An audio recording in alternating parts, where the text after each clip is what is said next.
Hello people, this question is from GATE 2006 exam. It's also a 2 marks question. I have noted down the important points mentioned in the statement, but still, first let's read the question.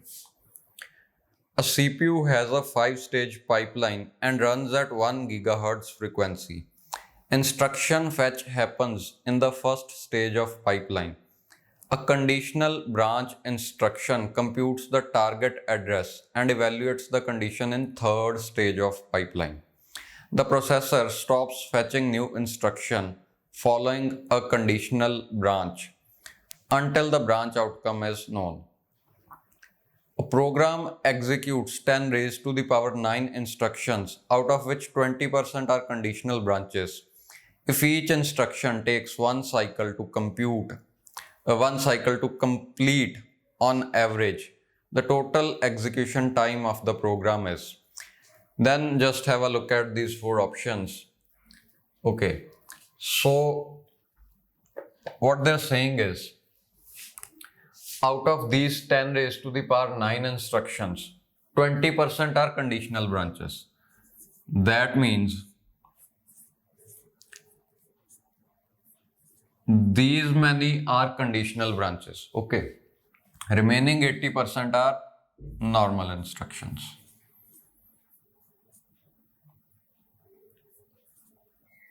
These many. Okay.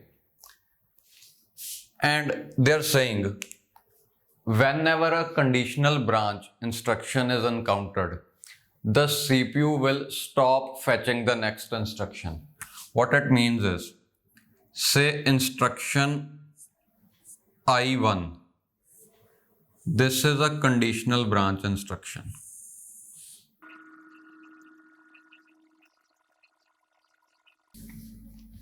If I1 is a conditional branch instruction,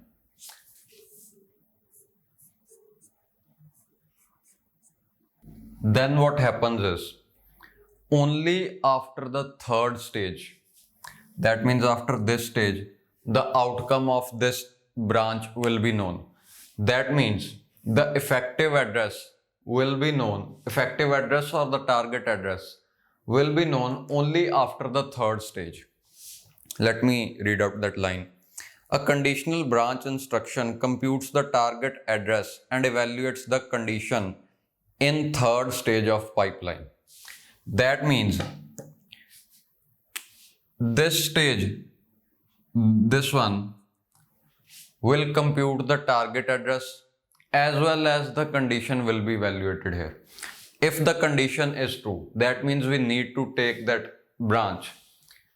Then this instruction to be executed next will certainly not be in order. Okay, so this is your program, and somewhere in this program is instruction I1, which is a branch instruction. If this condition results into true, then we have to jump, okay, to the target address. That means this instruction I2 that was already fetched will be flushed. Okay, so we flush this instruction and stall here. Now after this address is computed by I1, only after that we fetch the new instruction. Okay, now you see 1, 2, 3, 4, 5. That means 2 more cycles will be required by this instruction. Let me draw that.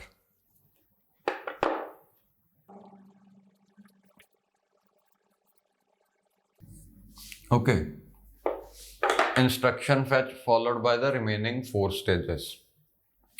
Now consider if this instruction was also a conditional branch. Then you know only after this stage its outcome will be known. That means the next instruction will be fetched here. Whatever instruction would have been fetched in this state will be flushed. Okay.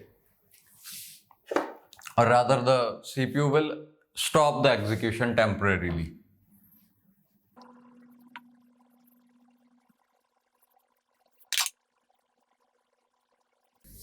Now you see what is the average CPI in case of these branch instructions. Let's find it out.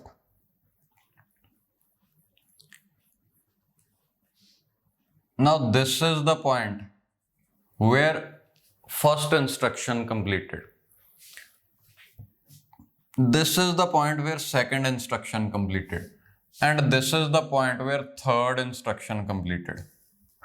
Okay. You see, between completion of any two instructions, there are 3 clock cycles. Parallelly here also we have these 3 clock cycles. That means average CPI in case of branch instructions is going to be 3 clock cycles.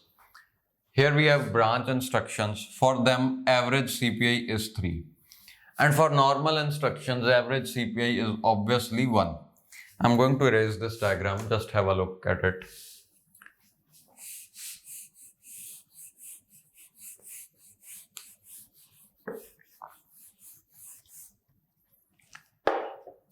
The average CPI here is 3 and average CPI in this case is 1. 1 is given in the question only. Okay. Now you know that clock frequency is 1 gigahertz.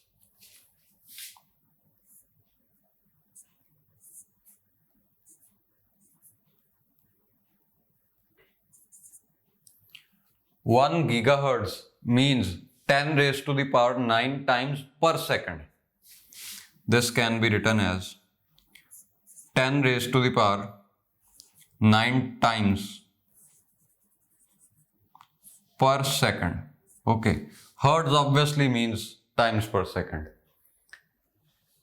Now this means in 1 second the clock is given 10 raised to the power 9 times.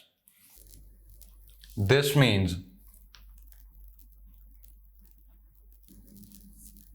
10 raised to the power 9 clocks take how much? 1 second. Okay. 1 clock is going to take how many seconds? 1 upon 10 raised to the power 9 seconds, which is 10 raised to the power minus 9 seconds. Okay. So 1 clock takes these many seconds. Now the question is almost solved. I am writing the remaining part here. Just notice these many instructions, they take 3 clock cycles each. Okay. And these many instructions, they take 1 clock cycle. So total number of clock cycles will be 3 into 20 by 100 multiplied by 10 raised to the power 9 plus 1 into 80 by 100 into 10 raised to the power 9. Okay, so these many are the clocks.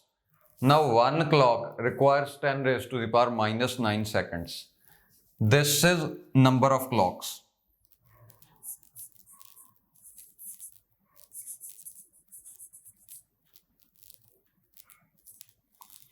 Now if we want to convert this number of clocks into time, we'll just multiply by 10 raised to the power minus 9. Okay. So multiplying this by 10 raised to the power minus 9, you get 3 into 20 by 100 plus 80 by 100. Because 10 raised to the power 9 can be taken common from both of these. And this 10 raised to the power minus 9 and 10 raised to the power plus 9 will get cancelled. Okay. You just solve this and see what is the answer. It is, I guess,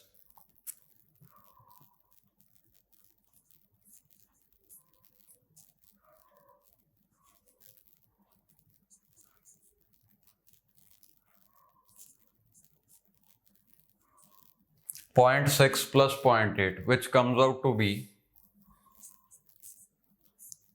1.4. And be careful about the units. Okay, just try to find out what are the units. Yeah, 1.4 is there in options. It's option C, 1.4 seconds.